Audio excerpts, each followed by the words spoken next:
ഇനിയും കൂട്ടണമെന്നാണ്. കാരണം കാലഘട്ടം മാറുന്നതനുസരിച്ച് പ്രാർത്ഥനയുടെ അളവും കനവും കൂടിയിരിക്കണം. പറഞ്ഞേ ഹല്ലേലൂയാ, അവർക്ക് പറഞ്ഞേ ഹല്ലേലൂയാ. എന്നാ ഒരു പ്രത്യേകത അറിയോ? നമ്മൾ ഒരിക്കലും തലകുത്തി നിന്ന് നടക്കാത്തൊരു കാര്യം നമ്മൾ പ്രാർത്ഥിക്കുമ്പോൾ നടക്കും. നിങ്ങൾ ശ്രദ്ധിച്ചിട്ടുണ്ടോ? നമ്മൾ തലകുത്തി നിന്നിട്ട് നടക്കാത്തൊരു കാര്യമാണ്. പക്ഷെ അതിനുവേണ്ടി മുട്ടുമടക്കി 5 മിനിറ്റേ പ്രാർത്ഥിച്ചിട്ടുള്ളൂ. ഇതിനു മുമ്പ് 500 പേരെ വിട്ട് പറഞ്ഞതാ ഈ ഒരു പ്രശ്നത്തിന് ഒരു തീരുമാനം ഉണ്ടാക്കണമെന്ന്. അന്നേരം നടന്നിട്ടില്ലാത്ത കാര്യം 5 മിനിറ്റ് ദൈവമേ എന്ന് വിളിച്ച് മുട്ടുമടക്കി പ്രാർത്ഥിക്കുമ്പോൾ ദൈവം അവിടെ ചെയ്യുന്നു. 500 പേര് പ്രവർത്തിക്കുന്നേക്കാൾ പവർഫുൾ കാര്യമാണ് 5 മിനിറ്റത്തെ ദൈവത്തോടുള്ള പ്രാർത്ഥനയ്ക്ക്. സംശയം ഉണ്ടെങ്കിൽ നിങ്ങളൊന്ന് പരിശോധിച്ച് നോക്കി. ഒരു കാര്യം പറയാം, പ്രാർത്ഥനാ മുറിയിൽ പരിഹരിക്കാൻ കഴിയാത്ത ഒരു പ്രശ്നവും നമുക്ക് ആർക്കും ഇല്ല. നിങ്ങളുടെ ഭവനങ്ങളിൽ വ്യക്തിപരമായി പ്രാർത്ഥിക്കുന്ന ഒരു സ്ഥലമുണ്ടോ? അവിടെ ഇരുന്നാൽ തീരുന്ന പ്രശ്നമേ നമുക്കുള്ളൂ. അവിടെ ഇരുന്ന് പ്രാർത്ഥിക്കാൻ ഒരു പ്രാർത്ഥനയെ കണ്ടിട്ടുള്ള പ്രത്യേകത അറിയോ? നമ്മളിപ്പോൾ ഒരു കാര്യത്തിന് വേണ്ടി പ്രാർത്ഥിക്കുകയാണ്, അതിനുവേണ്ടി എടുക്കുന്ന സമയം 2 മിനിറ്റ് ആയിരിക്കും. പക്ഷെ ഒരു കാര്യം ആത്മാവിൽ കാണാൻ പറ്റും, നമ്മൾ പ്രാർത്ഥിച്ച വിഷയത്തിന്റെ അകത്ത് ദൈവകരം ചലിക്കുന്നത് കാണാൻ പറ്റും. പറഞ്ഞേ ഹല്ലേലൂയ. നിങ്ങളിപ്പോ പ്രാർത്ഥിക്കുകയാണ്, കടബാധ്യതയ്ക്ക് വേണ്ടി പ്രാർത്ഥിക്കുക. പ്രാർത്ഥിച്ചാൽ എങ്ങനെയാ കടബാധ്യത മാറുന്നതെന്ന് ചിന്തിക്കും. അതിനെന്ത് ലോജിക്കാ പറയാനുള്ളത്? പ്രാർത്ഥിച്ചാൽ അതിന് കടബാധ്യത മാറുമോ? പ്രാർത്ഥിച്ചാൽ കടബാധ്യത മാറുമോ എന്ന് നിങ്ങളോട് ചോദ്യം ചോദിച്ചാൽ നിങ്ങൾ ബുദ്ധി കൊണ്ട് പറയും മാറത്തില്ല. പക്ഷെ നമ്മൾ സമർപ്പിച്ച പ്രാർത്ഥനാ വിഷയത്തിന്റെ അകത്ത് ദൈവശക്തി വെളിപ്പെട്ട് ദൈവം ഒരു വഴി തുറക്കും. ഹല്ലേലൂയാ, അവർക്ക് പറഞ്ഞേ ഹല്ലേലൂയാ. ഒരു അത്ഭുതം നടക്കാനേ നമ്മളോട് ദൈവം ആവശ്യപ്പെടുന്നത് പ്രാർത്ഥിക്കാനാ. നമ്മൾ പ്രാർത്ഥിച്ചാലേ ദൈവം ഇടപെടുകയുള്ളൂ. ഒരു പ്രത്യേകത അത് ദൈവം, അതായത് ഞാനിങ്ങനെ ചിന്തിച്ചു, എനിക്ക് നമ്മൾ പ്രാർത്ഥിക്കുമ്പോൾ ഒരു പ്രത്യേക കാര്യം ശ്രദ്ധിക്കണം, ഏറ്റുവാങ്ങണം. അതായത് എനിക്ക് ഒരു 2000 രൂപ ഒരാൾ അയച്ചു, 2000 രൂപ അയച്ചു. 2000 രൂപ അയച്ചത് പോസ്റ്റ് ഓഫീസിൽ അയച്ചത്, പോസ്റ്റ് വഴി. അത് ഞാനായിരിക്കുന്ന സ്ഥലത്ത് പോസ്റ്റ്മാൻ കൊണ്ടുവന്നപ്പോൾ ഞാൻ അവിടെ ഇല്ല, മറ്റ് 2 വൈദികർ അവിടെ ഉണ്ട്. അപ്പോൾ പോസ്റ്റ്മാൻ പറഞ്ഞു, അച്ഛനൊരു ചെറിയൊരു പൈസ പോസ്റ്റിൽ അയച്ചിട്ടുണ്ട്, അത് മേടിക്കണം. അപ്പോൾ അവർ ഞങ്ങൾ ഒപ്പിട്ടാൽ ഇല്ല, അത് ആ ആൾ തന്നെ ഒപ്പിടണമെന്ന് പറഞ്ഞു. അപ്പം ഞാൻ വന്ന പാടെ എന്നോട് പറഞ്ഞു, എത്ര പൈസ പോസ്റ്റ് ഓഫീസ് വരെ അച്ഛൻ ഒന്ന് പോകണമെന്ന് പറഞ്ഞു. ഞാൻ പോസ്റ്റ് ഓഫീസിൽ ചെന്നപ്പം ഞാനത് എന്നോട് പോസ്റ്റ്മാൻ ആ പൈസ തരാൻ വേണ്ടി കൈ നീട്ടിയപ്പം ആ പോസ്റ്റ്മാൻ ഒരു പേന എടുത്ത് തന്നു. പേന എടുത്തിട്ട് എന്നിട്ട് എന്നോട് പറഞ്ഞു ഒരു ഒപ്പിടണമെന്ന് പറഞ്ഞു. അപ്പം ഞാൻ ചോദിച്ചു, 2000 രൂപ മേടിക്കാൻ എന്തിനാ ഒപ്പ്? 2000 രൂപ എനിക്ക് അയച്ച 2000 രൂപ ഞാൻ കൈപ്പറ്റണമെങ്കിൽ ഞാൻ അവിടെ ഒരു ഒപ്പിടണം, ഒപ്പിട്ട് കൈപ്പറ്റണം. ഞാനിങ്ങനെ ചിന്തിച്ചു, ഇതുപോലെ തന്നെയാണല്ലോ കർത്താവെ ദൈവത്തിൻ്റെ അനുഗ്രഹവും. നമുക്ക് വേണ്ടി ദൈവത്തിൻ്റെ അനുഗ്രഹം ദൈവ ശുശ്രൂഷകരിലൂടെ പ്രാർത്ഥിക്കുന്നവരോട് ദൈവം നമ്മളെ കൊണ്ടുതരും. നമ്മുടെ ഡ്യൂട്ടിയാണ്, അല്ല ഒബ്ലിഗേഷനാണ്, കടമയാണ്. ഞാനത് ഒപ്പിട്ട് സ്വീകരിക്കണം. പറഞ്ഞേ ഹല്ലേലൂയാ, അവർക്ക് പറഞ്ഞേ ഹല്ലേലൂയാ. ഞാൻ വിശ്വസിക്കട്ടെ, ഇപ്പോൾ പ്രാർത്ഥിക്കുന്ന നിങ്ങൾക്ക് ഓരോരുത്തർക്കും ഉള്ള അനുഗ്രഹം ദൈവം ചിലപ്പോൾ ഈ സമയത്ത്, ചിലപ്പോഴതല്ല, നിങ്ങളിലേക്ക് വരും. നിങ്ങളുടെ ഒരു സംശയിച്ചുകൊണ്ടിരിക്കരുത്, ഒപ്പിട്ട് സ്വീകരിക്കണം. നിങ്ങളുടെ മക്കൾക്കുള്ള അനുഗ്രഹം, നിങ്ങളുടെ തലമുറയ്ക്കുള്ള അനുഗ്രഹം നിങ്ങൾ സ്വീകരിക്കണം. ഒരു കരം ഉയർത്തി ഉറക്കെന്ന് പറയാമോ? ഹല്ലേലൂയാ, ഹല്ലേലൂയാ. പ്രിയപ്പെട്ടവർ, ഞാനിത് ഇത്രയും പറയാനുള്ള കാരണം എൻ്റെ 6 വർഷത്തെ ദൈവവചന ശുശ്രൂഷയുടെ അനുഭവം എന്നെ പഠിപ്പിച്ചൊരു കാര്യം. ഇപ്പം നിന്നെ മൂടൂന്ന് പറയുന്ന പ്രശ്നമില്ലേ? ചിലപ്പോൾ ആൾക്കാർ പറയട്ടെ, ഇപ്പം നിന്നെ പ്രശ്നം പോയി തീർന്നു എന്ന് പറയും. അങ്ങനെ ഒരു പ്രശ്നം നമ്മളെ മൂടാൻ വന്നാലും നമ്മുടെ കയ്യിൽ പ്രാർത്ഥനയുണ്ടെങ്കിൽ ആ പ്രശ്നം നിന്നിടത്ത് നിൽക്കും. ആ പ്രശ്നം അവിടെ നിന്നിരിക്കും. അത് വ്യക്തിയാണേലും ശക്തിയാണേലും സാഹചര്യമാണേലും. കാരണം ഞാൻ വിശ്വസിക്കുന്ന ഒരു കാര്യം പറയാം, നമ്മുടെ ദൈവം നമ്മുടെ ബുദ്ധിക്ക് അതീതമായ കാര്യങ്ങൾ പോലും ചെയ്യാൻ കഴിവുള്ള ദൈവമാണ്. നിങ്ങളൊന്ന് നോക്കിക്കോ, ഏതേലും വിഷയത്തിൽ വിഷമിക്കുന്നവരുണ്ടെങ്കിൽ നിങ്ങൾക്ക് പ്രാർത്ഥിക്കുമ്പോൾ ചടങ്ങ് പ്രാർത്ഥന പാടില്ല. ചടങ്ങ് പ്രാർത്ഥന പ്രാർത്ഥിക്കരുത്. ചടങ്ങ് പ്രാർത്ഥനയാ പലരുടെയും. ആ ചടങ്ങ് പ്രാർത്ഥനയ്ക്കകത്ത് വരുമ്പോൾ നമ്മൾ ഹൃദയം നുറങ്ങി പ്രാർത്ഥിക്കില്ല, പിറുപിറുത്തോണ്ടിരിക്കും. ചടങ്ങ് പ്രാർത്ഥനയ്ക്കകത്ത് പ്രാർത്ഥനയല്ല, പിറുപിറുക്കലാണ് നടക്കുന്നത്. പിറുപിറുത്ത സമയത്ത് അത്ഭുതം നടന്നിട്ടില്ല. ഇസ്രായേൽ ജനം ദൈവത്തിനെതിരെ പിറുപിറുത്തു, അത്ഭുതം നടന്നിട്ടില്ല. മോശ ഹൃദയം നുറങ്ങി പ്രാർത്ഥിച്ചു, അത്ഭുതം നടന്നു. എവിടെയും പിറുപിറുത്ത സമയത്ത് അത്ഭുതം നടന്നിട്ടില്ല. പറഞ്ഞേ ഹല്ലേലൂയാ. ശ്രദ്ധിച്ച്, ഇന്ന് നിങ്ങളോട് പറഞ്ഞത്, അതിന്റെ 2ാം ഭാഗമായിട്ട് പറഞ്ഞത് അമ്മയുടെ പ്രാർത്ഥന കൊണ്ട് അനുഗ്രഹം വന്നു എന്നല്ലേ. ഇനി അടുത്തൊരു ചോദ്യം പറയാം, അമ്മയുടെ പ്രാർത്ഥനയാണോ അപ്പന്റെ പ്രാർത്ഥനയാണോ വില കൂടുതലുള്ളത്? അമ്മയുടെ പ്രാർത്ഥനയ്ക്കാണോ അപ്പന്റെ പ്രാർത്ഥനയ്ക്കാണോ ദൈവസന്നിധിയിൽ കൂടുതൽ? 2 പേരുടെയും പ്രാർത്ഥനയ്ക്ക് ശക്തിയുണ്ട്.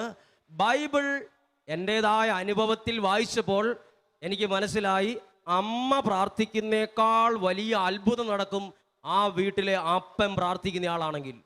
ഹല്ലേലൂയ. ശരിയാണോ അല്ലയോ? പല വീട്ടിലും അപ്പന്മാർ പ്രാർത്ഥിക്കുന്നില്ല, 10 മണിയാകുമ്പോഴേ വരത്തുള്ളൂ. പിന്നെ പ്രാർത്ഥനയില്ല, കുളിച്ചു ഭക്ഷണം കഴിച്ചു, അവർ ഉറക്കമാണ്. പ്രാർത്ഥന പല കുടുംബത്തിൽ അമ്മമാരാണ് നേതൃത്വം.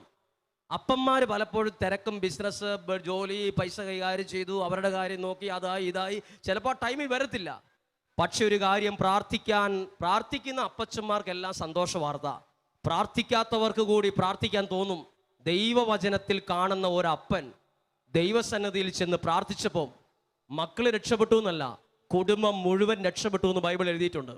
അത് വിശുദ്ധ ലൂക്കായുടെ സുവിശേഷം സക്കേവൂസിന്റെ ഉപമയെക്കുറിച്ചാണ്. സക്കേവൂസിന്റെ ഉപമ വായിക്കുമ്പോൾ നമുക്ക് പ്രത്യേകം തോന്നില്ല. സക്കേവൂസ് ആരായിരുന്നു എന്ന് ചോദിക്കട്ടെ. സക്കേവൂസ് ആരാണ്? സക്കേവൂസ് കല്യാണം കഴിച്ച ഒരാളാണ്. ആൾക്കൊരു ഭാര്യയുണ്ട്, മക്കളുമുണ്ട്. ഈ സക്കേവൂസ് ഒരു ഭർത്താവാണ്, ഒരു കുടുംബനാഥനാണ്.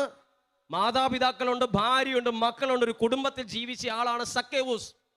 ഒരുപക്ഷെ ഇവിടെ ഇരിക്കുന്ന ആരേക്കാൾ കൂടുതൽ സമ്പന്നനായി ബൈബിൾ എഴുതിയിരിക്കുന്നത് ആ സക്കേവൂസ് ധനികൻ എന്ന വാക്കാണ് ഉപയോഗിച്ചിരിക്കുന്നത്.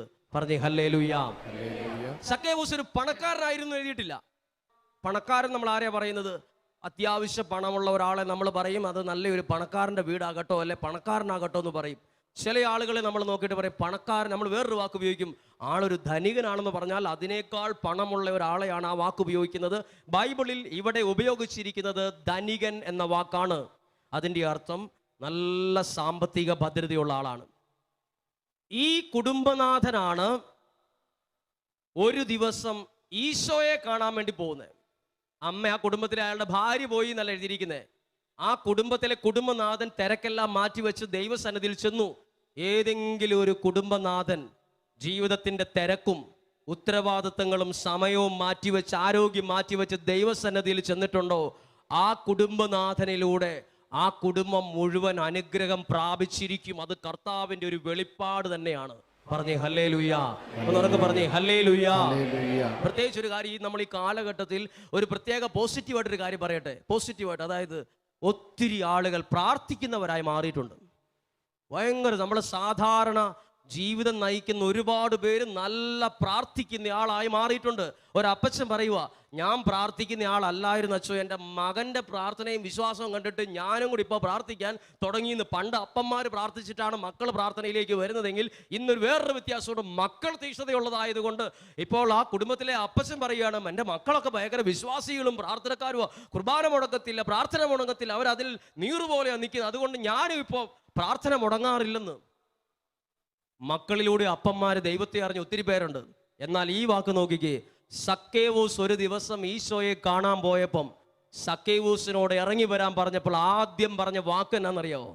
എനിക്ക് നിന്റെ വീട്ടിലേക്ക് വരണമെന്നാ പറഞ്ഞേ. വീടെന്നുള്ള വാക്കല്ല ഉപയോഗിച്ചിരിക്കുന്നത്, ഭവനം എന്ന വാക്കാണ്. പറഞ്ഞേ ഹല്ലേലൂയ. ഒന്ന് ശ്രദ്ധിച്ചേ. കുടുംബത്തിലെ ഈ കുടുംബനാഥൻ ഈശോയുടെ അടുത്ത് ചെന്നപ്പോഴേ ഈശോ അവിടെ കൂടിയിരുന്ന് ഒരാളോടും പറഞ്ഞില്ലല്ലോ, ഞാൻ ഇവന്റെ വീട്ടിൽ പോയി കഴിഞ്ഞ ഉടനെ തിരിച്ചു വരുമ്പോൾ നിന്റെ വീട്ടിൽ കയറാന്ന്. പോകുന്ന വഴിക്ക് ഇഷ്ടം പോലെ വീട്ടിൽ ജസ്റ്റ് ഒന്ന് കയറാൻ പാടില്ലായിരുന്നോ? ഈശോ വേറെ ആരുടെയും അധികം വീട്ടുകളിൽ പോയിട്ടില്ല. പക്ഷെ സക്കേവൂസിന്റെ വീട്ടിൽ പോയി. കാരണം ആ വീട്ടിൽ ഈശോ ചെല്ലാനുള്ള കാരണം അവിടുത്തെ കുടുംബനാഥന്റെ പ്രത്യേകത കൊണ്ടാ. പ്രിയപ്പെട്ട ശ്രദ്ധിച്ചോ, കുടുംബനാഥന്മാരായിട്ടുള്ള എല്ലാ നിങ്ങൾ ദൈവത്തെ അറിഞ്ഞാൽ നിങ്ങളിലൂടെ രക്ഷപ്പെടുന്നത് ഒരാളല്ല, നിങ്ങളുടെ കുടുംബത്തിൽ ആയിരിക്കുന്ന മുഴുവൻ ആളുകളും രക്ഷപ്പെടാൻ മാത്രം കഴിവുള്ള പ്രാർത്ഥനയാണ് നിങ്ങളുടെ പ്രാർത്ഥനയ്ക്ക്. പറഞ്ഞേ ഹല്ലേലൂയ. ഒന്ന് ചേർന്ന് പറഞ്ഞേ ഹല്ലേലൂയ. സക്കേവൂസ്, ഞാനിങ്ങനെ ഭാവനയിൽ കണ്ട ഒരു കാര്യം പറയാം. ഭാവനയിൽ നിങ്ങളൊന്ന് കണ്ടു നോക്കിക്കേ. സക്കേവൂസ് എന്ന ആള് പോയ പോലല്ല തിരിച്ചു വരുതേ. ടൗണിലേക്ക് പോയതാണ്, പക്ഷെ തിരിച്ചു വരുമ്പോൾ ഈശോയെയും കൂട്ടിക്കൊണ്ട് ആ വീട്ടിലേക്ക് വരികയാണ്. ഈശോയും സക്കേവൂസും ഈശോയും ആ വീട്ടിലേക്ക് വരുന്നത് ആര് കണ്ടു കാണും? അല്ലെങ്കിൽ ആ വീട്ടിൽ ചെന്നപ്പം ഇന്നുവരെ ഈശോയെ കണ്ടിട്ടില്ലാത്ത സക്കേവൂസിന്റെ ഭാര്യ ആരിലൂടെയാ ഈശോയെ കണ്ടത്? ആരിലൂടെയായിരിക്കും? സക്കേവൂസിലൂടെ, ആ കുടുംബനാഥനിലൂടെയാ. സക്കേവൂസിന്റെ മക്കൾ ഈശോയെ കുറിച്ച് ചിലപ്പോൾ കേട്ടിട്ടുണ്ടായിരിക്കും, പക്ഷെ കണ്ടിട്ടുണ്ടായിരിക്കില്ല. സക്കേവൂസിന്റെ മക്കൾ എങ്ങനെയാ ഈശോയെ അറിഞ്ഞത്? അപ്പനിലൂടെയാ, കുടുംബത്തിലെ കുടുംബനാഥനിലൂടെയാ. പറഞ്ഞേ ഹല്ലേലൂയ. സക്കേവൂസിന്റെ വീട്ടിൽ വന്നതിന് ശേഷം ഇറങ്ങി പോകാൻ നേരത്തെ ഈശോ പറഞ്ഞു, നിന്റെ മക്കൾ രക്ഷപ്പെട്ടു എന്നാണോ പറഞ്ഞത്, നിന്റെ വീട് രക്ഷപ്പെട്ടു എന്നാണോ പറഞ്ഞത്? നീയും നിന്റെ ഭവനോ എന്നാ പറഞ്ഞേ. അമ്മ പ്രാർത്ഥിച്ചപ്പോ എന്നാ പറഞ്ഞേ? അമ്മ പ്രാർത്ഥിച്ചപ്പോ പറഞ്ഞു നിന്റെ മകള് രക്ഷപ്പെട്ടു എന്ന് പറഞ്ഞു, നീ പൊക്കോളാൻ പറഞ്ഞു. അപ്പൻ ചെന്നപ്പോ പറഞ്ഞു മക്കള് രക്ഷപ്പെട്ടു എന്നല്ല, കുടുംബം മുഴുവൻ രക്ഷപ്പെട്ടു എന്നാ പറഞ്ഞേ. നിങ്ങൾ തന്നെ ഒന്ന് കമ്പാരിസൺ നടത്തി നോക്കിക്കേ. അമ്മയുടെ പ്രാർത്ഥനയേക്കാൾ വിലയുണ്ട് കുടുംബത്തിലെ കുടുംബനാഥൻ ദൈവത്തെ അറിഞ്ഞാൽ. പറഞ്ഞേ ഹല്ലേലൂയാ, പറഞ്ഞേ ഹല്ലേലൂയാ. വളരെ കറക്റ്റാണ്. നമ്മൾ ചിന്തിക്കും എന്തിനാ പ്രാർത്ഥിക്കുന്നതെന്ന്. ഒരു കുടുംബത്തിൽ പ്രാർത്ഥനയുണ്ടെങ്കിൽ പ്രാർത്ഥനയുള്ള വീടിൻ്റെ മുറ്റത്ത് ചെല്ലുമ്പോഴേ അറിയാം ആ വീട്ടിൽ പ്രാർത്ഥനയുടെ അഭിഷേകം കാണാൻ പറ്റും. വീട് ചിലപ്പോൾ മോല കൊണ്ട് മറിച്ചൊരു സാധനമായിരിക്കും, പക്ഷെ ആ വീട്ടിൽ ചെല്ലുമ്പോൾ എല്ലാ മുറികളും ലോകത്തിലെ ഏറ്റവും നല്ല മാർബിൾ ഒട്ടിച്ചതിനേക്കാൾ അഭിഷേകവും അനുഗ്രഹവും നമുക്ക് സാധാരണക്കാരന് ഫീൽ ചെയ്യും. ഞാൻ ഈ മാതാപിതാക്കളുടെ പ്രാർത്ഥനയ്ക്ക് ഭയങ്കര ശക്തിയുണ്ടെന്ന് പറയാൻ കാരണം, +2 പഠിക്കുന്ന ഒരു കൊച്ച് ബൈക്ക് ആക്സിഡൻറ്റിൽ മരിച്ചു കഴിഞ്ഞപ്പം നാട്ടിൽ ഭയങ്കര സന്തോഷമായ കാര്യമാണ്. പറയാൻ പറ്റുന്ന സംഭവമാണോ ഇവിടെയാണോ പറയേണ്ടതെന്നൊന്നും എനിക്കറിയാൻ പാടില്ല. പക്ഷെ എൻ്റെ മനസ്സിൽ ദൈവാത്മാവ് തോന്നിപ്പിച്ച കാര്യം പറയാം. ഒരു മകൻ മരിച്ചു, +2 ആയപ്പോഴാണ് മരിച്ചേ. അവന് ബൈക്ക് ഉണ്ടായിരുന്നു, അവന് ടച്ച് ഫോണും ഉണ്ടായിരുന്നു. അപ്പോൾ ഈ മകൻ മരിച്ച സമയത്ത് സ്കൂളിലെ സാറ് പറയുക അവൻ മരിച്ചത് നന്നായി എന്ന്. അപ്പോൾ ഇത് കേട്ട ഒരുപാട് പേര് പറഞ്ഞു ആ സാർ ഒരു മനസാക്ഷി ഇല്ലാത്തവനാണ്, ഇത്രയും ചെറിയ പ്രായം ജീവിച്ച് കൊതി തീർന്നിട്ടില്ല, ജീവിതത്തിൻ്റെ 1/4% പോലും ആയിട്ടില്ല, അതിനും ആക്സിഡൻറ്റ് ഭരിച്ചപ്പോൾ ഒരു മനസാക്ഷിയുള്ള ആരെങ്കിലും പറയുമോ? അപ്പോൾ ഈ സാറിനോടൊരു സുഹൃത്ത് ചോദിച്ചു, ഹലോ നിങ്ങളൊരു മനസാക്ഷി ഇല്ലാതെ വർത്തമാനം പറയരുത് കേട്ടോ എന്ന് പറഞ്ഞു. അപ്പോൾ ഈ സാറ് പറയാണ്, എന്നാ ഇത് പറഞ്ഞെന്നറിയാമോ, ഇവൻ ജീവിച്ചിരുന്നായിരുന്നെങ്കിൽ ഈ സ്കൂളിലെ ആൺകുട്ടികളെ മുഴുവൻ ബ്ലൂ ഫിലിം കാണിച്ച് ഇവൻ നശിപ്പിച്ചേനെന്ന് പറഞ്ഞു. അപ്പോഴാണ് ആൾ ചോദിക്കുന്നത് എന്താ അവൻ്റെ പരിപാടി? അവൻ്റെ കയ്യിൽ ഒരു ഫോണുണ്ട്, അതുകൊണ്ട് ബ്ലൂ ഫിലിം വിൽക്കലാണ് സ്കൂളിലെ അവൻ്റെ തൊഴിൽ. അവൻ മരിച്ചത് നന്നായി എന്ന്.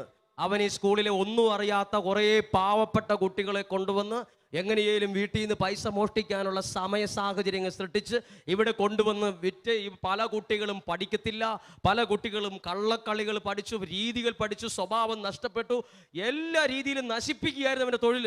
അപ്പോഴാണ് ഇവൻ്റെ അപ്പച്ചനെ കുറിച്ച്, ഇവൻ്റെ മാതാപിതാക്കളെ കുറിച്ച്, അവർ പാവം പണിക്കാരാണ്, രാവും പകലും കൂലിപ്പണി എടുക്കുന്ന ആൾക്കാരാണ്, കൂലിപ്പണി എടുക്കുന്ന നടക്കുന്നവരാണ്. അവരിതിനെക്കുറിച്ച് ചിന്തിക്കുന്ന പോലും, അവർ പണിയെടുക്കുന്നു, വൈകുന്നേരം വരുന്നു, കൊച്ചു സ്കൂളിൽ പോയോ നോക്കുന്നു, അവർക്ക് വേണ്ടി പ്രാർത്ഥിക്കാനൊന്നും. അപ്പച്ചൻ പറഞ്ഞത് ഇങ്ങനെയാണ്, ഞങ്ങൾക്ക് പ്രാർത്ഥിക്കാൻ പറ്റത്തില്ല, കാരണം വൈകുന്നേരം വരെ പണിയെടുത്ത് കഴിഞ്ഞാൽ പ്രാർത്ഥിക്കാൻ പറ്റത്തില്ല, ക്ഷീണമായി ഞങ്ങൾ കിടന്നുറങ്ങും.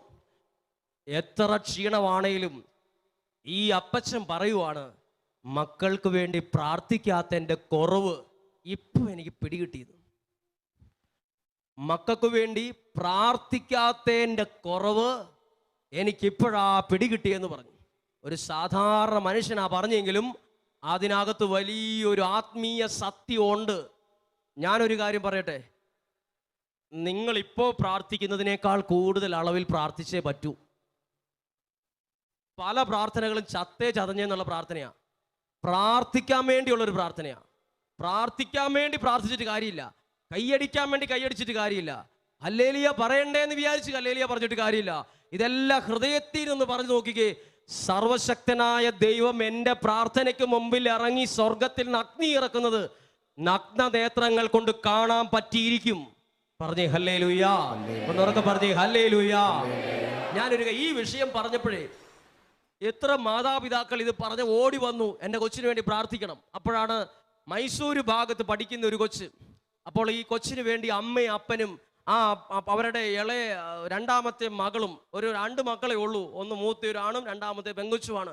അപ്പോൾ ഇവർ 3 പേരും കൂടെ വന്നിട്ട് ഞങ്ങൾ ധ്യാനിപ്പിക്കുന്ന സ്ഥലത്തെ ഹാളിനകത്ത് കയറിയിട്ട് പറഞ്ഞു, ഒരിക്കലും ഒരു അമ്മ പറയാത്തൊരു വാക്ക് പറയട്ടെ അച്ഛാ, ഞങ്ങളുടെ മകൻ എന്തേലും കാരണത്താൽ മരിച്ചു പോകാൻ വേണ്ടി അച്ഛൻ പ്രാർത്ഥിക്കുക.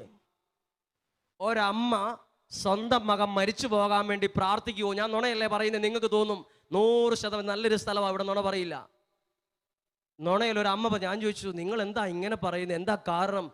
അവൻ മൈസൂരിൽ നിന്ന് വരുവാന്ന് പറയുമ്പോഴേ ഞങ്ങളുടെ ചങ്ക് കിടന്ന് പഠിക്കുമെന്ന് പറഞ്ഞു. അവൻ ഇഷ്ടപ്പെടാത്തൊരു കാര്യം വീട്ടിൽ നടന്നാൽ അവനൊരു വടിയെടുത്ത് എല്ലാം അടിച്ച് പൊട്ടിക്ക് വെച്ചാൽ പേടിച്ചിരിക്കുക. ആകെ +2 കഴിഞ്ഞിട്ട് 20 വയസ്സോ 21 വയസ്സേ ഉള്ളൂ. അപ്പോൾ ഈ അമ്മ പറയും, എത്ര നാളിങ്ങനെ പേടിച്ച് എന്തിനാ ഇവൻ കുറച്ച് വലുതാകുന്നത്? ഇവൻ വലുതായി കഴിഞ്ഞ് ഏതേലും ഒരു പെണ്ണിന്റെ കഴുത്തെ താലി കെട്ടി ആ പെണ്ണിന്റെ കൂടെ കണ്ണുനീര് എൻ്റെ വീട്ടിൽ വീഴാതിരിക്കാൻ വേണ്ടി ഞാൻ ആ ശിക്ഷ ഏറ്റെടുത്തോളാം. അപ്പം ഞാനാണ് ആ അമ്മച്ചിയോട് പറഞ്ഞത്, ആ നിന്ന സ്ഥലത്ത് പറഞ്ഞു, ഞാൻ പറഞ്ഞു നിങ്ങളൊരു കാര്യം ചെയ്യും, മരിക്കാൻ വേണ്ടി പ്രാർത്ഥിക്കുന്നതിന് മുമ്പ് ദൈവവചനത്തിന് ഒരു ശക്തിയുണ്ട് അമ്മച്ചി. ദൈവവചനം ആരെ രൂപാന്തരപ്പെടുത്തും. ഏത് കല്ല് പോലിരിക്കുന്ന ഹൃദയത്തിലാണേലും ദൈവവചനം ചെന്ന് അവിടെ അതിനെ മാറ്റും, മാംസളമായ ഹൃദയമാക്കും. അപ്പോൾ ഇത് പറഞ്ഞുകൊണ്ടിരുന്നപ്പോൾ ഞാനൊരു വിഷയം പറഞ്ഞു. നിങ്ങൾ അന്നേരമാണ് എൻ്റെ മനസ്സിൽ കിട്ടിയൊരു വാക്ക്, ചേർത്ത് കെട്ടിവെച്ച് പ്രാർത്ഥിക്കാൻ. ചേർത്ത് കെട്ടിവെക്കുക എന്ന് പറഞ്ഞാൽ എന്താ? ഒരു വിറകമ്പെടുത്ത് ആ ഭിത്തിയോട് ആ ഒരു തൂണിനോട് ചേർത്ത് കെട്ടാൻ പറഞ്ഞാൽ ഒരു കയറെടുത്തുകൊണ്ട് വന്ന് മുറുക്കി കെട്ടും. ഞാൻ ഇതുപോലെ പറഞ്ഞു, നിങ്ങൾ ചേച്ചി അവൻ്റെ സ്വഭാവവും മനസ്സും സ്വഭാവത്തിൻ്റെ പ്രത്യേകതകളും അവനായിരിക്കുന്ന അവസ്ഥയും ദൈവവചനത്തോട് ചേർത്ത് കെട്ടിവെക്കാൻ പറഞ്ഞു. എന്നിട്ട് ഞാൻ 2-3 കാര്യം പറഞ്ഞു. ദൈവവചനത്തോട് ചേർത്ത് കെട്ടിവെക്കുക, വിശുദ്ധ കുരിശിൻ്റെ അതിനോട് ചേർത്ത് കെട്ടിവെച്ച് നിങ്ങൾ ആ മകന് വേണ്ടി പ്രാർത്ഥിക്കുക. അവൻ ഒരു ദിവസം നിങ്ങളോട് പറയും, നമുക്ക് എവിടെയെങ്കിലും ഒരു അച്ഛൻ്റെ അടുത്ത് പോയി എനിക്കൊന്ന് പ്രാർത്ഥിക്കണം, ഒരു കൗൺസിലിംഗ് അവൻ പറയും. അത് ഒരിക്കലും നടക്കാത്തൊരു കാര്യമാണെന്ന് നമുക്ക് ആ സംഭവം കേട്ടാൽ തോന്നും. എന്നാൽ കുറച്ച് നാൾ കഴിഞ്ഞ് അവൻ വീട്ടിൽ വന്നപ്പോൾ അവൻ്റെ അപ്പനോട് അവൻ പറയുവാണ്, ഇന്നാൾ അപ്പനും അമ്മയും കൂടെ എവിടെയോ പ്രാർത്ഥിക്കാൻ പോയില്ലേ, അവിടുത്തെ അച്ഛൻ്റെ അടുത്ത് എനിക്കൊന്ന് കാണണമെന്നുണ്ടെന്ന് പറഞ്ഞു. അപ്പോൾ ഈ അമ്മ എന്നെ വിളിച്ച് പറയുവാണ്, അച്ഛാ അവനൊരു ആഗ്രഹമുണ്ട്, അച്ഛൻ അവിടെ ഉണ്ടാവുമോ? ഞാൻ പറഞ്ഞു വരാൻ പറഞ്ഞു. അവർ വന്നപ്പം ഇവനൊരു ആട്ടിൻകുട്ടിയെ പോലെ ഒരിക്കലും തല പൊക്കത്തില്ല, കഴുത്ത് താത്തി ഇവനെ ഇരിക്കുകയാണ്. തലമുടി വെട്ടിയിട്ടില്ല, ഒരു പ്രത്യേക രീതിയിൽ ഇത് വച്ചിരിക്കുന്നുണ്ട്. ഇവനോട് ചോദിച്ചു ഒരു കാര്യവും മറുപടി പറഞ്ഞിട്ടില്ല. പക്ഷേ അന്ന് മുതൽ അവനവിടെ വന്ന് ആ സമയം അതിനു മുമ്പിൽ അതിനുവേണ്ടി പ്രവർത്തിച്ച ഒരു കാര്യം മനസ്സ് മാറി. അവന് ദൈവത്തെ അറിഞ്ഞു. അവൻ മൈസൂരുള്ള പഠനം നിർത്തി. ഇപ്പോൾ കുറച്ച് നാളുകളായി ദൈവവചന ശുശ്രൂഷയോട് ചേർന്ന് നിൽക്കുന്നു. ദൈവത്തിന്റെ ശക്തമായ ഇടപെടൽ അവന്റെ ജീവിതത്തിൽ കണ്ടപ്പോൾ ഈ അമ്മ പറയുക, ഈ അമ്മമാരുടെ പ്രാർത്ഥനയ്ക്കും അപ്പന്മാരുടെ പ്രാർത്ഥനയ്ക്കും ഇത്രയും ശക്തിയുണ്ടെന്ന് ഇപ്പോഴാണ് തിരിച്ചറിഞ്ഞത്. എന്നിട്ട് ഒരു വാക്കിനോട് പറഞ്ഞു, ഒരു 10 വർഷം മുമ്പേ ആരേലും ഒന്ന് പറഞ്ഞു തരുമായിരുന്നെങ്കിൽ ഈ ഒരു കാര്യമേ, ഒരു 10 വർഷം മുമ്പ് ആരേലും ഒന്ന് പറഞ്ഞു. ഇത് കേട്ടോണ്ടിരിക്കുന്ന നമ്മൾ ഇനി പറയരുത്, ഇതാരും പറഞ്ഞു തന്നില്ലല്ലോ, ഇത് 2 വർഷം മുമ്പ് ആരേലും ഒന്ന് പറയുമായിരുന്നെങ്കിൽ, ഇതാരേലും പറയുമായിരുന്നെങ്കിൽ എന്നല്ല ഇത് പറഞ്ഞിട്ടുണ്ട്. നമ്മുടെ പ്രാർത്ഥനയ്ക്ക് വ്യക്തികളെയും സാഹചര്യങ്ങളെയും രൂപാന്തരപ്പെടുത്താൻ കഴിയും. പറഞ്ഞേ ഹല്ലേലൂയാ, ഉറക്കെ പറഞ്ഞേ ഹല്ലേലൂയാ. ഞാൻ വിശ്വസിക്കുന്ന ഒരു കാര്യം പറയും, നമ്മൾ പ്രാർത്ഥിക്കുന്നത് ജീവനുള്ള ദൈവത്തോടാ. അപ്പൊ പ്രാർത്ഥിക്കുമ്പോഴും ചത്തിരിക്കരുത്. ജീവനുള്ള ദൈവത്തോട് പ്രാർത്ഥിക്കുമ്പോഴും നമുക്ക് ജീവനില്ല, നമ്മൾ ഉറങ്ങിയായിരിക്കുന്നത്. ജീവനുള്ള ദൈവത്തോട് പ്രാർത്ഥിക്കുമ്പോൾ ജീവനോടെ പ്രാർത്ഥിക്കണം. 5 മിനിറ്റേ പ്രാർത്ഥിച്ചുള്ളൂ, 5 മിനിറ്റ് ഹൃദയത്തിൽ നിന്ന് പ്രാർത്ഥിക്കണം. ആ പ്രാർത്ഥനയ്ക്ക് അത്ഭുതം നടക്കും. പറഞ്ഞേ ഹല്ലേലൂയാ. ഇപ്പോൾ എൻ്റെ കൂടെ വന്നിട്ടുള്ള 10 പേരോളം ഉണ്ട്. അവർക്കെല്ലാം അറിയാവുന്ന ഒരാളെ ഞാൻ പറയുകയാണ്. എൻ്റെ മനസ്സിൽ ആ പേരുണ്ട്. പക്ഷെ ആ പേര് ഞാൻ മനസ്സിൽ വെച്ചുകൊണ്ടും എൻ്റെ കൂടെയുള്ള മുഴുവൻ ആളുകൾ 10-24 വയസ്സുള്ള ചെറുപ്പക്കാരനാണ്. 12 കേസാണ് തമിഴ്നാട് പോലീസ് സ്റ്റേഷനിൽ അവനുള്ളത്. 12 കേസ്. അവനുമായി ബന്ധപ്പെട്ട് തമിഴ്നാട് സ്റ്റേഷനിൽ ചെന്നപ്പം പോലീസുകാർ SI പറയുകയാണ്, മാവോയിസ്റ്റ് ലിസ്റ്റിൽ വരെ ഇവൻ്റെ പേരുണ്ട് ഫാദർ, ഇത് തീക്കളിയാണ്, ഇത് വലിയ പ്രശ്നമാണ്, ഇത് തൊട്ടാ പൊള്ളുന്ന കേസാണെന്ന് പറഞ്ഞു. ഭയങ്കര പ്രശ്നം. 12 കേസിലെ പ്രതി മാവോയിസ്റ്റ് ലിസ്റ്റിനകത്ത് വരെ പ്രതി പട്ടികയായിട്ട് പോലീസ് സ്റ്റേഷൻ അവൻ്റെ ഫോട്ടോ വെച്ചിട്ടുള്ള ആളാണ്. പക്ഷെ ഇവൻ്റെ അമ്മ ഞങ്ങൾ പ്രാർത്ഥിക്കുന്ന അനുഗ്രഹ ധ്യാന കേന്ദ്രത്തിൽ വന്ന് പ്രാർത്ഥിക്കുന്ന ഒരാളാണ്. ഇന്നും കൂടെ കണ്ടിട്ടാണ് വരുന്നത്, കുടുംബം മുഴുവൻ. അപ്പോൾ അമ്മ പ്രാർത്ഥിക്കുമ്പോൾ അപ്പുറത്തും ഇപ്പുറത്തും ആരെങ്കിലും ഉണ്ടോ നോക്കിയിട്ട് പ്രാർത്ഥിക്കുന്ന ഒരു അമ്മയല്ല. ഞാനത് എൻ്റെ റീഡിംഗ് ആണ് കേട്ടോ പറയുന്നത്. നമ്മൾ ചിലപ്പോൾ പ്രാർത്ഥിക്കുമ്പോൾ അപ്പുറത്ത് ആളുണ്ടോ ഇപ്പുറത്ത് ആളുണ്ടോ, പുറകിൽ ആരാ നിൽക്കുന്നത്, ഇപ്പുറത്ത് ആരാ നിൽക്കുന്നത്, അവർ കാണുന്നുണ്ടോ അവർ നോക്കണ്ടോ, നമ്മൾ നോക്കിയിട്ടാണ് നമ്മൾ പ്രാർത്ഥിക്കുന്നത്. ഇതിങ്ങനെ കണ്ണ് നിറഞ്ഞ് പ്രാർത്ഥിച്ചിട്ട് ഇത്രയും സ്വഭാവത്തിൽ മാറ്റം അത്രയും തകർന്നു പോയ അവൻ്റെ കൂടെയുള്ള 3 കൂട്ടുകാരും കഞ്ചാവ് കേസിൽ പിടിക്കപ്പെട്ട് ജയിലിൽ കിടക്കുന്ന ആളുകളാണ്. ഇവരെ പോലീസ് പിടിക്കാതിരിക്കാൻ കാരണം ആ ഒരാഴ്ച ഇവൻ അവിടെ ഞങ്ങളുടെ ധ്യാന കേന്ദ്രത്തിൽ ധ്യാനിച്ചുകൊണ്ടിരിക്കുകയാണ്. അപ്പോൾ ഇറങ്ങി വന്നപ്പോൾ അവൻ്റെ കൂട്ടുകാർ ചോദിച്ചോടാ നീ ഇപ്പോഴും ജീവിച്ചിരിപ്പുണ്ടോ എന്ന് ചോദിച്ചു. നീ ഇപ്പോഴും ജീവിച്ചിരിപ്പുണ്ടോടാന്ന് ചോദിച്ചു. ഈ മനുഷ്യൻ്റെ അമ്മയുടെ പ്രാർത്ഥന കൊണ്ട് ഇന്ന് ആ മനുഷ്യൻ കരങ്ങൾ ഉയർത്തി ദൈവത്തെ സ്തുതിച്ച് പ്രാർത്ഥിക്കുന്ന ഒരു അനുഗ്രഹമുള്ള ആൾ. എൻ്റെ കൂടെ 10 പേര് വന്നിട്ടുണ്ട്. ആ വ്യക്തി ഇത് പറയുമ്പോൾ എൻ്റെ കൂടെ വന്ന് 10 പേർക്കും ഈ മുഖം വളരെ ക്ലിയർ ആയിട്ട് മനസ്സിൽ കാണാൻ പറ്റുന്ന ആളുമാണ്. ഇത് പറയുമ്പോൾ വരെ ആ വ്യക്തിയുടെ മനസ്സ് എനിക്ക് കാണാം, ആ മുഖം എനിക്ക് കാണാം. ശ്രദ്ധിച്ചു. ഈ അത്ഭുതം നടക്കാനുള്ള കാരണം എന്നറിയോ? ഇന്നും കൂടെ ഞാൻ ചോദിച്ചു, മകന് നല്ല മാറ്റം ഉണ്ടല്ലോ എന്ന് പറഞ്ഞപ്പം കയ്യിലിരുന്ന തുവാല കൊണ്ട് 2 കണ്ണും അമർത്തിപ്പിടിച്ച് കരഞ്ഞു. 2 കണ്ണും തുവാല കൊണ്ട് അമർത്തിപ്പിടിച്ച് കരഞ്ഞു. സന്തോഷം കൊണ്ട് കരഞ്ഞതാണ്. എവിടെ ഈ അത്ഭുതം നടന്നത്? അമ്മയുടെ കണ്ണുനീരോടെയുള്ള പ്രാർത്ഥനയിൽ. പറഞ്ഞേ ഹല്ലേലൂയ, അവർക്ക് പറഞ്ഞേ ഹല്ലേലൂയ. പ്രിയപ്പെട്ടവരെ, ഇത് നിങ്ങളുടെ ആത്മീയ ജീവിതത്തിൽ ഒരു ഭയങ്കര പിടിവള്ളി പോലെ ആയിട്ടെ. നിങ്ങൾ ഇന്നു മുതൽ ഒന്ന് പ്രാർത്ഥനയുടെ ലെവലൊന്ന് മാറ്റി, ചടങ്ങ് പ്രാർത്ഥന മാറ്റിയിട്ട് പ്രാർത്ഥിക്കുമ്പോൾ അല്പം കൂടെ ജീവനോടെ ഒന്ന് പ്രാർത്ഥിച്ചു നോക്കിക്കേ. ഇനി തുടർന്നുള്ള ആരാധനയാണല്ലോ എന്ന് വിചാരിച്ച് ആരും ആരാധനയിൽ പങ്കെടുക്കരുത്. നമ്മുടെ പല പ്രാർത്ഥനകളും ആരാധനയാണല്ലോ, സ്തുതിപ്പാണല്ലോ, എല്ലാവരും സ്തുതിക്കുന്നുണ്ടെന്നാ സ്തുതിച്ചേക്കാം. അങ്ങനെയുള്ള സ്തുതിപ്പിലൊന്നും അഭിഷേകവും അനുഗ്രഹവും വരില്ല. എൻ്റെ അടുത്ത് 1000 പേര് നോക്കി എന്നെ കളിയാക്കിക്കോട്ടെ, ഞാൻ എൻ്റെ ദൈവത്തെയാണ് വിളിക്കുന്നത്. എൻ്റെ ദൈവത്തെ ഞാൻ വിളിച്ച് പ്രാർത്ഥിക്കുമ്പോൾ എനിക്ക് കാണാൻ പറ്റും ദൈവം എൻ്റെ ജീവിതത്തിൽ ഇറങ്ങി വരുന്നത്. കണ്ടിട്ടുള്ള ആളാണ് ഞാൻ യൂട്യൂബിൽ സെർച്ച് ചെയ്ത് പ്രാർത്ഥിക്കുമ്പോൾ ദൈവം ഇറങ്ങി വന്നത് കണ്ടതല്ല. അങ്ങനെ കണ്ടിട്ടുള്ള ആളല്ല ഞാൻ. പക്ഷെ ഞാൻ കണ്ണുനീരോടെ പ്രാർത്ഥിച്ച സമയങ്ങളിലെല്ലാം ദൈവത്തിൻ്റെ കാര്യം എൻ്റെ ദേഹത്ത് ടച്ച് ചെയ്ത് ഫീലിംഗ് വരേനുണ്ടായി. ഞാൻ പെട്ടെന്ന് ഞെട്ടിയിട്ടുണ്ട്. പക്ഷെ ആരെയും ഞാൻ കണ്ടിട്ടില്ല. പക്ഷെ പിന്നീട് എനിക്ക് മനസ്സിലായി, ഹൃദയത്തിൽ നിന്ന് പ്രാർത്ഥിച്ചാൽ ദൈവം തൊടുന്ന്. ബൈബിളിലോട്ട് ദൈവം തൊട്ടവരെല്ലാം മാറിയിട്ടുണ്ട്. ദൈവത്തെ തൊട്ടവരും ദൈവം തൊട്ടവരുടെയും ജീവിതം ചേഞ്ച് ആയിട്ടുണ്ട്. പറഞ്ഞേ ഹല്ലേലൂയ. അതുകൊണ്ട് സമയം പ്രിയപ്പെട്ടവർ ശ്രദ്ധിച്ചേ, നമ്മൾ ഈ 1 മണിക്കൂറിലധികം 1 മണിക്കൂറോളം കണ്ടതെന്നറിയാമോ? നമ്മളുടെ പ്രാർത്ഥനയുടെ വിലയെക്കുറിച്ചാണ്, നമ്മുടെ പ്രാർത്ഥനയുടെ ശക്തിയെക്കുറിച്ചാണ്. ഒരു കുഞ്ഞു കാര്യം കൂടെ പറയട്ടെ. പ്രാർത്ഥിക്കുമ്പോൾ വേറൊരു പ്രത്യേക കാര്യം കൂടി വേണം. ഈശോ പ്രാർത്ഥിക്കാൻ പഠിപ്പിച്ചപ്പോൾ ഉപയോഗിച്ച പ്രാർത്ഥന ഏതാ? ഇതിനകത്ത് ഒരു വാക്ക് 6 പ്രാവശ്യം ആവർത്തിച്ചിട്ടുണ്ട്. ഏതായിരിക്കും? ഒരു വാക്ക് കണ്ടിന്യൂസ് ആയിട്ട്. ആ വാക്കാണ് ഞങ്ങൾ. ആ പ്രാർത്ഥന ചൊല്ലി നോക്കിക്കേ.